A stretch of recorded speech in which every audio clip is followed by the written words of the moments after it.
লীগের নমিনেশন কে দিয়েছে? এআর রহমানকে আওয়ামী লীগের নমিনেশন দিয়েছে বর্তমান প্রধানমন্ত্রী শেখ হাসিনা। এই হানারের বিরুদ্ধে 3টি হত্যা মামলা, 3টি বিশেষ আইনের মামলা, 10টি বিস্ফোরক মামলা সহ পেনাল কোডের আরো 5টি মামলা, মোট 21টি মামলা ছিল তার বিরুদ্ধে। সে ছিল মূলত চুরা কারবারি। সে তার এলাকায় বিরোধী দলের অনেক নেতা কর্মীকে হত্যা করেছে। আমরা দেখেছি। আপনারা যদি বলতে চান যে এই দেশের সবচেয়ে বড় মাফিয়াকে, আমি যদি কোনো অন্যায়কারীকে প্রশ্রয় দেই তাহলে সবচেয়ে বড় মাফিয়া হলাম আমি।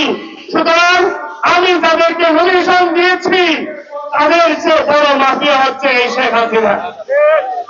আপনারা এও দেখেছেন, আমরা জানি জেনারেল আজিজকে কে নিয়োগ দিয়েছে? শেখ হাসিনা। এই বেনজিরকে পুলিশ প্রধান বানিয়েছে কে? শেখ হাসিনা। গোপালগঞ্জের কোটায় এই বেনজির আহমেদ তিনি পুলিশ প্রধান হয়েছিলেন।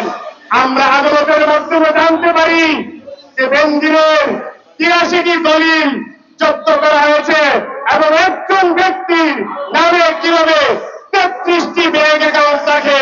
এটি আমার আজকে দেশের মানুষের কাছে প্রশ্ন, এবং দেশের মানুষ আজকে পরিষ্কার ভাবে বুঝে গিয়েছে এই যে সরকার এবং তার সাঙ্গপাঙ্গরা এই দেশকে লুটপাট করে খাচ্ছে।